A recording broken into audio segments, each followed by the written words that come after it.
casi en paralelo, al mismo tiempo, un juez del Distrito Federal emitió una opinión favorable para la extradición de Joaquín Guzmán Loera a Estados Unidos, del Chapo. Al mismo tiempo, como le decía, este fue trasladado al penal de Chihuahua a la ciudad fronteriza de Ciudad Juárez. ¿Es esto una coincidencia nada más?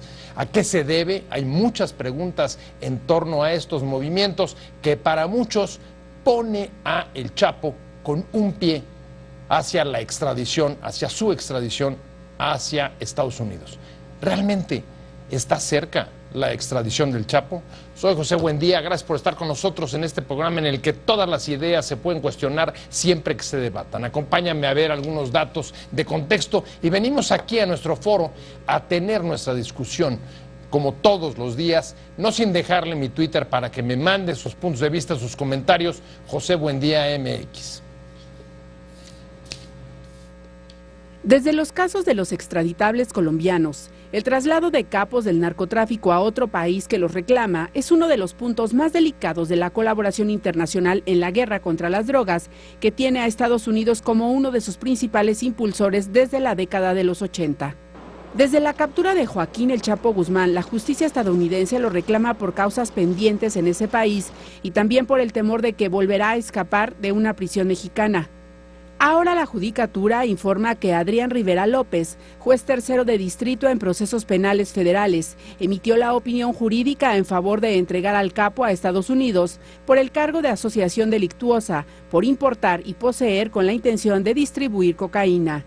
La decisión del juez no implica que Guzmán vaya a ser extraditado en el corto plazo, salvo que se allane a la extradición. La decisión corresponde a Relaciones Exteriores y si la dependencia procede, el Chapo todavía podría ampararse. La noticia coincide con el traslado del Chapo al penal de Ciudad Juárez, fronterizo con Estados Unidos, lo que genera más suspicacia sobre su eventual extradición a la vez que temor por ser uno de los penales más inseguros del país. ¿Va a ser extraditado el Chapo? Posiciones. 1. Eduardo Guerrero Durán, comisionado del órgano administrativo desconcentrado de Prevención y Readaptación Social de Gobernación, rechaza que el traslado de Guzmán del penal del Altiplano al Ceferezo número 9 de Chihuahua se hubiera realizado para agilizar su extradición. 2. El juez emitió su opinión favorable, en virtud de considerarse cumplidos los requisitos establecidos en el Tratado de Extradición celebrado entre los Estados Unidos mexicanos y los Estados Unidos de América, explicó la Judicatura. 3. El expediente en cuestión corresponde a una orden de captura librada desde 1996 contra Guzmán Loera por la Corte Federal del Distrito Sur de California en San Diego por decenas de cargos de narcotráfico, misma que fue tramitada ante México en extradición hasta febrero de 2001. Arrancamos con opiniones encontradas este 10 de mayo. Felicidades a todas las madres que hoy festejan su día y vamos a entrarle al tema del Chapo, a la extradición del Chapo, e invitamos al director editorial adjunto de Excelsior, porque hoy usted vio la portada, decía 8 columnas, el Chapo con un pie en Estados Unidos. Y de eso vamos a discutir con Gerardo Galarza, si realmente el Chapo tiene un pie en Estados Unidos. Gracias por la invitación, Pepe, como siempre. Muchas gracias a ti, Gerardo Galarza, por haber venido. Y, por supuesto, muchas gracias, Julio Sabines, maestro en Seguridad Nacional. Ya ha estado con nosotros en este programa. Usted lo conoce. Además, escribe también. Entiendo que estás escribiendo en Mexican Times, ¿no? En Mexican Times y en algunos otros portales, sí. Y además es profesor investigador de varias universidades. La pregunta está en la mesa, señor Galarza. Bueno, 8 columnas de Excelsior hoy decía con un pie en Estados Unidos. ¿Realmente tiene un pie el Chapo en Estados Unidos? Sí, yo creo que sí, significa esto muy sencillo. No es que un juez haya autorizado que ya se vaya. Él dice que procede, que es el término jurídico, que procede la extradición solicitada por Estados Unidos. Hay que recordar que la primera extradición que se solicitó sobre Joaquín Guzmán Loera data de hace 20 años, de 1996. 96, así es, de San Diego, California, de un juzgado de San Diego. Sí, pero hay otros, por lo menos otros 4 o 5 juzgados o cortes que tienen órdenes de aprehensión contra él y que están solicitando también el proceso de extradición. La Cancillería tiene, por ley, esto lo sabe mejor el maestro Sabines, por ley tiene 20 días para contestar si debe ser todo. ¿Por qué? Porque tienen que cumplir ciertos protocolos, entre ellos, por ejemplo, pues el compromiso que está establecido en los tratados de extradición de que le tienen que aplicar, no le pueden aplicar más de lo que permiten las leyes mexicanas, es decir, ningún mexicano extraditado a Estados Unidos por estos delitos o por otros le pueden aplicar la pena de muerte, le pueden aplicar cadena perpetua, porque en México la legislación no lo permite, ¿no? Evidentemente también tiene un elemento ahí medio político, medio sorpresivo, que desde el gobierno de Felipe Calderón, si no mal recuerdo, pues no había habido ningún capo del narcotráfico o presunto capo del narcotráfico extraditado, en un momento en que se dieron casi en paquete, se fueron 10, 11 juntos casi al mismo tiempo, del Golfo y demás, pero no había vuelto a ver, y por supuesto que yo creo que en el caso del señor Guzmán Loera, pues él en este momento está tratando de negociar alguna cosa. Yo que presentabas tú el programa, lo de Ciudad Juárez, me parece que hay una exageración de los medios en decir que lo están poniendo allí. Es como pensar que lo van a poner en el límite con El Paso, Texas, para empujarlo, ¿no? Y yo creo que hay otras razones. La única razón que yo le vería a estas cosas así como de política y de seguridad es que efectivamente en El Paso, Texas, hay un centro de seguridad nacional de Estados Unidos muy grande, muy fuerte, y que a lo mejor sí pueden tener algún contacto con la cárcel para que no se les vaya a fugar. Es un señor experto en fugas y se fugó del altiplano, pues por muy federal que sea la Ciudad Juárez, que es el peor penal federal de acuerdo con la Comisión de el peor calificado. El peor calificado, donde está ya. Creo que se va a ir más pronto que tarde, no pasará mucho tiempo en lo que el señor va a ser entregado a Estados Unidos. En Estados Unidos, de acuerdo con la legislación, yo no sé, no soy experto en eso, pero entiendo que podrán decidir a qué juzgado, a qué corte se llama ya, lo van a mandar, de acuerdo. Por lo pronto, a ver, Nueva York, y ahorita... Más pronto que tarde, pero después de todo el proceso que acaba de decir Gerardo, todavía el Chapo, incluso si falla Relaciones Exteriores a favor de su extradición, él tendría derecho a irse al amparo y subir incluso hasta la Suprema Corte de Justicia. Ya los abogados dijeron que, bueno, no dijeron, los abogados ya se ampararon ante la posibilidad, digamos, de una extradición express, urgiendo a que cualquier movimiento que hubiera de él en el penal de Chihuahua tuviera que ser notificado antes. Sí. ¿Es más temprano que tarde? ¿Tú coincides o difieres? Yo creo que se va a ir pronto. ¿Coincides con Galarza? Coincido en ese sentido. La lectura del movimiento del cambio de penal, de nuevo, puede obedecer a muchas razones diferentes, ¿no? Hay que recordar que el Chapo es un criminal que tiene un poder de cooptación impresionante, sea por la vía de la violencia o sea por la vía económica. Y no tardan sus redes o sus tentáculos criminales en intentar cooptar desde los funcionarios del juzgado, de los juzgados adscritos a sus averiguaciones o a los custodios. Y no necesariamente, insisto, tiene que ser por la vía económica del soborno, sino también por la vía del terror y de la amenaza. Entonces, esto puede ser una de las principales razones para el movimiento. Son como dos cosas distintas. Una, o sea, tú lo que estás haciendo es, fue trasladado a Chihuahua como parte, digamos, de una política de rotación para impedir el control, como tú dices, de sus tentáculos, ya sea vía amenaza o dinero, que pudiera allanarlo, facilitarle otra vez la fuga del penal. No la fuga del penal, pero su comunicación en diferentes, sus facultades para seguir operando sus redes criminales, ¿no? Que es a través de sus abogados, pero en verdad sus contactos inclusive con otros propios custodios que puede haber con otros sujetos, se da a través de esto. Ahora, moverlo no es un asunto sencillo. Hay que recordar que existe una oficina abocada del CISEN, con espejo en el CISEN de vigilancia, pero existe todo un equipo táctico del CISEN y existe un equipo táctico de la Comisión Nacional de Seguridad presente en el penal del Altiplano. Pero, pero no es un contrasentido, voy contigo, Gerardo, que justo una persona que tiene ese poder, esos tentáculos, en vez de rotarlo a un centro de mayor seguridad, lo lleven, como tú decías, porque en efecto, calificado por la CNDH, el penal de Chihuahua, el Ciudad Juárez, de los peores y inseguros. Hay una logística que implica el movimiento de ciertos elementos de seguridad de Ejército, Marina, CISEN, para llegar al penal de Ciudad Juárez y tenerlo en ese control. Y yo creo que el maestro Sabines tiene razón en muy sencillo. Imagínate un custodio, por muy bien que gane en el penal de Almoloya o de Ciudad Juárez o de Tamaulipas o de los penales federales que haya, simplemente con la amenaza de que esta red es estos tentáculos de un presunto delincuente de este tamaño, saliendo del penal en el camión que te traslada, se acerque alguien a decirte, mira, ahí van para las vacaciones de tu familia, y si no aceptas, mira, sabemos que tu hijo está en tal escuela, tu mujer trabaja en tal parte, esto. Pero aquello. ¿No son más vulnerables los de Chihuahua que los de la Todos son vulnerables, pero también hay que dar tiempos y hay que dar espacios de su búsqueda y demás. Si no, pues lo tendríamos que meter al infierno.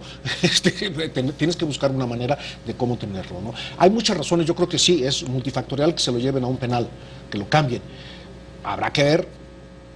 Por ejemplo, hay una versión no confirmada de que en los días anteriores al traslado pues hubo un apagón generalizado en el penal de Almoloya, ¿no? Oh, wow.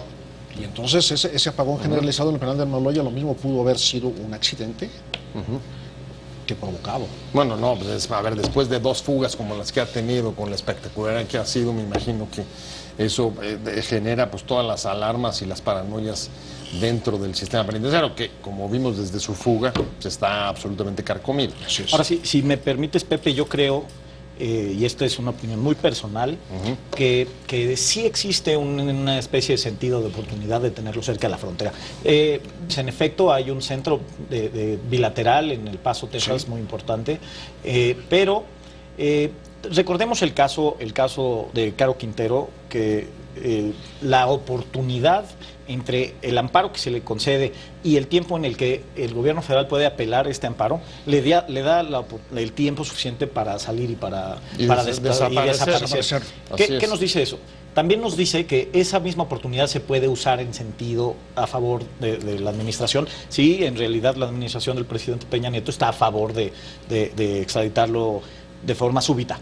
Que en el momento en el que a lo mejor se le niega un amparo y el momento en el que ellos apelan, puede haber un espacio de oportunidad para moverlo. Aunque algunos periodistas se han expresado que les parece un poco ingenuo porque dicen que es lo mismo subirlo a un avión a Toluca y trasladarlo a Londres. No, también hay un sentido de oportunidad en la cercanía. Pero este sentido de oportunidad también hay que verlo con lo que dice el maestro Sabines. Hay un asunto muy sencillo.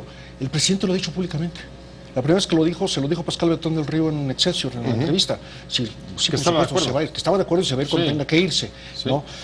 Aquí hay posturas diferentes en el gobierno mexicano. Hay que recordar que el exprocurador Murillo Karam decía, se lo vamos a entregar a Estados Unidos cuando cumpla sus condenas aquí, es decir, dentro de 400 años. Pues vamos a ver que no es cierto, que no va a ser así, ¿no? Es más probable... la ciencia logra aumentar la esperanza de vida. Sí, es más probable que dentro de 400 años los estadounidenses nos lo regresen para acá a cumplir las condenas que tienen pendientes. Lo que parecía que tenía sentido es que estuviera en México al menos durante un tiempo suficiente como para poder obtener información. ¿Ustedes creen que eso se ha logrado? El Chapo ha hablado. Hay muchas cosas que no se han dicho. Pues tendría que haber contado cómo se escapó, de dónde obtuvo los planos, cómo se hizo aquel túnel por el que se fugó del altiplano, quiénes fueron sus aliados, quiénes fueron los cómplices. No sabemos. Eso lo puede decir aquí en México o en Estados Unidos, si hay los suficientes mecanismos de colaboración entre los dos gobiernos para compartir esa información. Bueno, pero me imagino que no es lo mismo decirlo allá que acá. Si la justicia mexicana lo sabe, será oro molido. Si lo sabe la norteamericana, será oro molido. Y no sé si se lo vayan a andar prestando. Bueno, la parte de los operativos también para detenerlo, pues hay que reconocer que participaron la inteligencia estadounidense, ¿no? Pues no estamos en las épocas ya de que pensamos en que todo era soberanía y que la intervención de cualquiera nos afectaba y estas cosas, son colaboraciones. Ahora, hay otro asunto muy importante, el dinero del Chapo. Bueno, eso hemos tocado. ¿Dónde están una corte de Nueva York está reclamando $15,000 millones por un supuesto cargamento de no sé cuántas toneladas de cocaína. Entonces ya en una corte de Nueva York hay un reclamo de $15,000 millones. Y tú sabes que la ley estadounidense, lo sabes, pues es todo para acá, incluso para los que participan dentro de estos operativos. Creo que el gobierno mexicano también debería buscar, pues es parte de que fue un dinero que se produjo en México. Ahora, ¿cuál es la relevancia, Julio? Porque, a ver, Gerardo dice, pues hay colaboración, incluso participaron, bla, bla, bla, pero, a ver, ¿cuál es la relevancia de la extradición del Chapo a Estados Unidos? ¿Es el temor que tienen los norteamericanos de que aquí se pudiera dar una tercera fuga?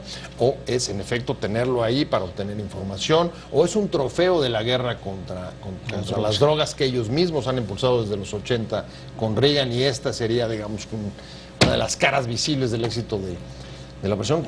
¿Cuál es la relevancia? ¿Qué significa? No, yo creo que es un gesto de buena voluntad entre vecinos que se quieren seguir ayudando y que quieren seguir trabajando mutuamente.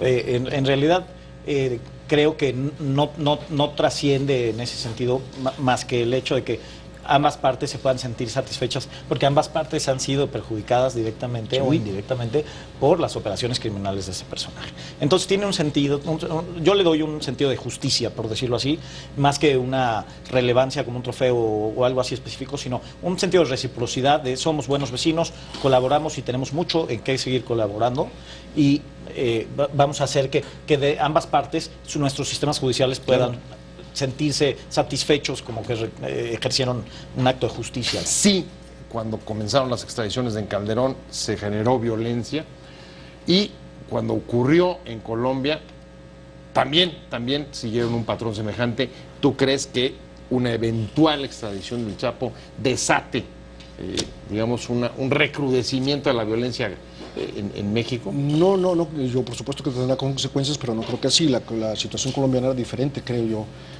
que lo que estamos viendo en este momento. Incluso en Colombia se están viendo cosas diferentes. Ahora, evidentemente, bueno, hay que recordar, se pusieron bombas, ¿no? En el Congreso de Colombia hubo asesinatos de directores de periódicos, hubo atentados en edificios públicos. Fue terror, Fue terror. Incluso había una lista que se llamaba los extraditables. Así es. De los que eran posibles extraditados. Yo tengo la impresión de que también era porque no había esa protección que requieren o que tienen los mexicanos frente a los gobiernos de otros, que permiten la extradición de mexicanos, pero que siempre y cuando no se les apliquen penas mayores a las que establecen las leyes mexicanas. Creo que no era el caso de Colombia. Y en nuestro país no hay ni pena de muerte. Y además, hay que decirlo como se ve en la televisión, en Estados Unidos existe la posibilidad de negociar a cambio de información, a cambio de muchas cosas y de buen comportamiento. Lo platicábamos en el corte, ha habido capos mexicanos que han conseguido buenas sentencias, entre comillas buenas, pues ninguna sentencia es buena, buenas sentencias. Está el caso de Güero Palma. Favorables frente a lo que se podría esperar, ¿no? Yo creo que podría haber algún rejuego, pero no tanto así como una gran violencia. Hay, de acuerdo con estudios, a lo mejor los amines lo saben mejor que yo, en las últimas investigaciones que se han hecho, bueno, realmente el gobierno mexicano está enfocado al cártel de este señor que le llaman el Mencho, en Jalisco en este momento, que son los más fuertes, y otros cárteles que tienen cierta permisividad incluso en Estados Unidos, ¿no? O sea, son como mejor tratados, ¿no? Sí, por lo menos menos atacados. Julio, ¿coincides? Sí. ¿Qué es lo que esperas en caso de que se produzca la extradición? Yo quisiera empezar por comentar que en esta administración se han dado los golpes más grandes al narcotráfico que se han dado en los últimos 20 o 25 años. Esto quiere decir, se descabezaron no nada más por el número de los 96 objetivos de una lista de 128, sino porque además de esto se descabezaron a las verdaderas capos de las estructuras criminales. Lo que no sucedió en el gobierno de Calderón, ni de Fox, ni de Ernesto Zedillo. Tenemos a Héctor Beltrán, tenemos a Alvis Heroy, del cártel de Sinaloa, tenemos, en realidad, los capos que se han detenido en esta administración son por mucho superiores a los demás. Ahora, en el sentido de la violencia... el Chapo simplemente. El Chapo simplemente, por supuesto. En el sentido de la violencia hay que entender un poco cómo opera el cártel de Sinaloa, porque también cada cártel tiene su lógica o su dinámica. Es el único que obtiene una cierta operación similar al de la Cosa Nostra o al de la Camorra o el de la Drangheta en Italia, que son organizaciones familiares, particularmente en Italia la Drangheta. Claro. En México únicamente es el cártel de Sinaloa el que tiene esta lógica de organización familiar, en la que el Chapo, y por eso ha podido seguir operando de alguna manera, porque sus hijos son herederos, tiene una relación familiar. Y con el Mayo Zambada también, que es familiar. La estructura no se modifica. Es el único caso, yo podría decir que es el único caso de un cartel mexicano en el que la estructura se modifica poco.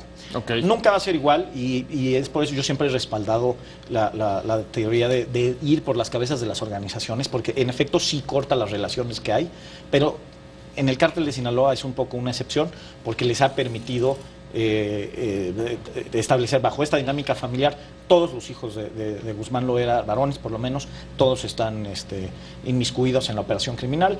Está inmiscuido el licenciado y su hijo también, que está el Mayo, y sus hijos, Exacto. quienes por cierto están ya todos detenidos, 2 en Estados Unidos y 2 en México. Así es. Colaborando con la justicia, uno de los hijos, así Tenemos es. poca información al respecto de qué esté No, haciendo, pero- ya reconocido, ¿no? Como parte de informante. Sí, bueno, en efecto han habido, pero no sabemos qué esté diciendo, no se han hecho públicas Claro. las transcripciones de las negociaciones, pero esto impediría un poco La violencia. para el sentido del camino que sigue la propia ¿Qué es? organización criminal. Eso es por la intervención, pero es diferente al asunto de los Zetas, pues, que es otro tipo de organización donde se recurre más fácilmente a la violencia por Pero son todas más- estas estructuras. Son más profesionales, son mercenarios, ¿no? Es Más una bien, cosa más que bien- profesionales son mercenarios, yo no creo que no sean profesionales la gente del Chapo Guzmán. Sí, pero perdón. simplemente tienen una relación más cercana, familiar, de negocio. Sí, de, sí, Es una lógica tradición. de relación familiar Así es. criminal distinta. Exacto. El parentesco juega un papel que no juega en las otras organizaciones. Aunque nosotros observemos que en otros cárteles, igual los Beltrán Leiva eran Sí, hermanos, nosotros. pero hacia abajo su organización Es diferente. no está extendida en ese sentido. Y en el caso del cártel de Jalisco Nueva Generación, en efecto, el Mencho tenía a su hijo operando y tiene a sus compadres, los Queenies, operando, pero, Eso de la estructura. pero no se ve las relaciones de negocios, inclusive, son más unipersonales. Bueno, que por en lo el demás caso es del un cártel. hecho, a ver, es un hecho que en los últimos casi 15 años el Chapo ha estado más tiempo en la cárcel que No, pero en la incluso calle, en ¿no?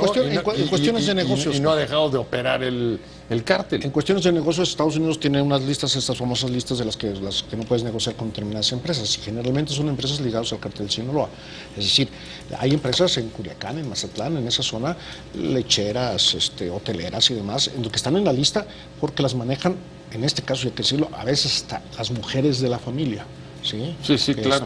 Tanto de la familia Zambada como de la familia Guzmán, que es la misma. Ahora, no hay duda de que el Chapo es la cabeza Sí, claro. criminal junto con el Mayo Dentro- Zambada y junto dentro con el y Azul fuera. Esparragosa. ¿No? Así Era es. este triunvirato criminal y las cosas no pueden seguir operando porque los lazos de confianza de 20, 30 años que se tienen entre ellos, sin duda no se tienen entre los hijos, que además no tienen la misma escuela de lealtad que tienen sus padres. Ahora, en medio de todo esto, sí hay una cosa que me llama la atención, no sé si ustedes la compartan, quizá es que yo no alcanzo a verlo o me falta información, pero al mismo tiempo, cada vez ha habido más, hay una información sobre, por ejemplo, exportaciones o entrada de droga a Estados Unidos, lavado de dinero. Hace algunos años había muchísimos más datos y mucho más constantes de la cantidad de dinero, de drogas que metía este cártel, pero llevamos un rato en el que se sabe poco.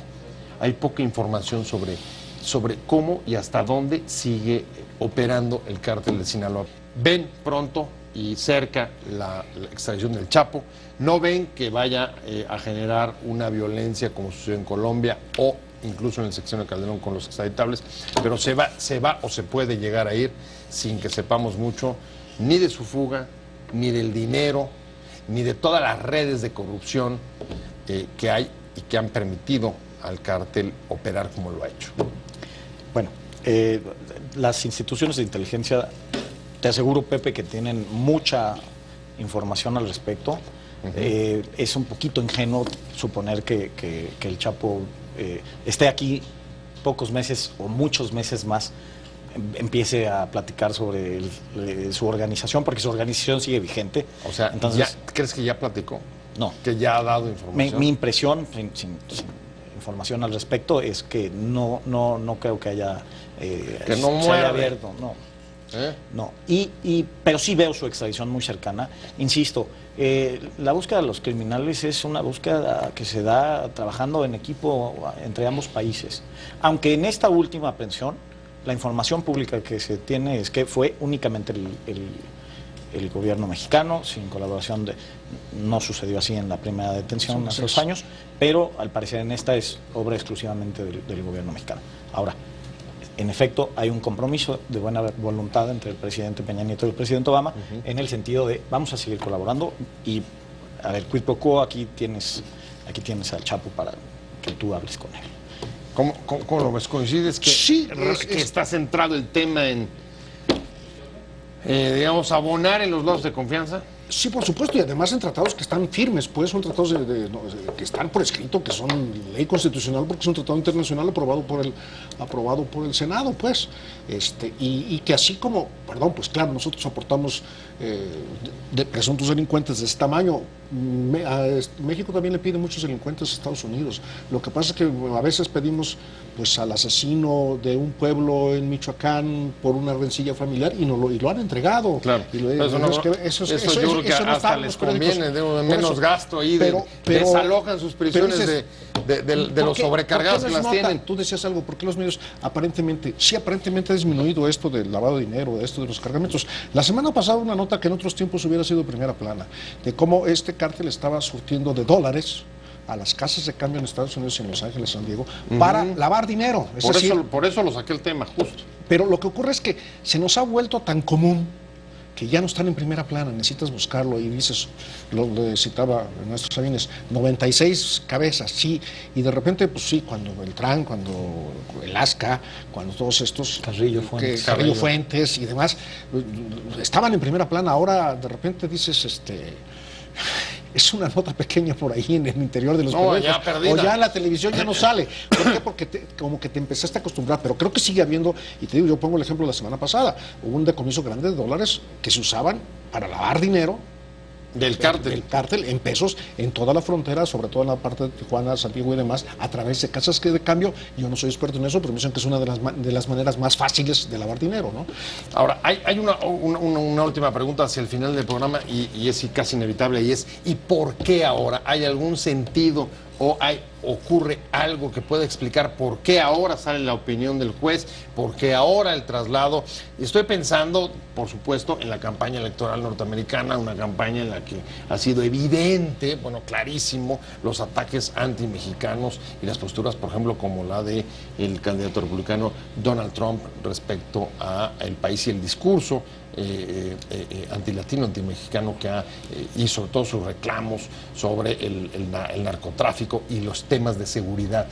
¿Crees tú que la decisión esté vinculada con esto, tenga algo que ver? Sí, en eso estoy de acuerdo contigo. Creo que la buena relación personal que puede existir entre los presidentes Obama y Peña Nieto puede dar lugar a que antes de que concluya su mandato se cumplan estos acuerdos verbales no explícitos, sí, a lo mejor. Es una manera de digamos, tratar de contrarrestar la campaña antimexicana.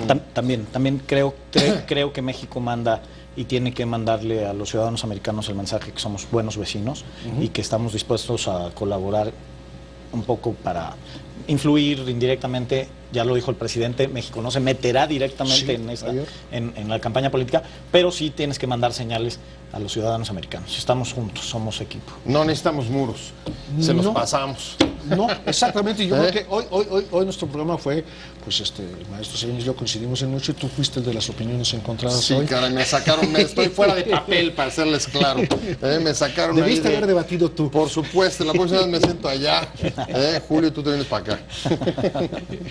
Sí, yo creo que esto va a ocurrir rápido. Esto es parte de todo un asunto también político, como tú lo planteas. Sí, evidentemente hay que dar señales. ¿Para qué? Para también obtenerlas, ¿no?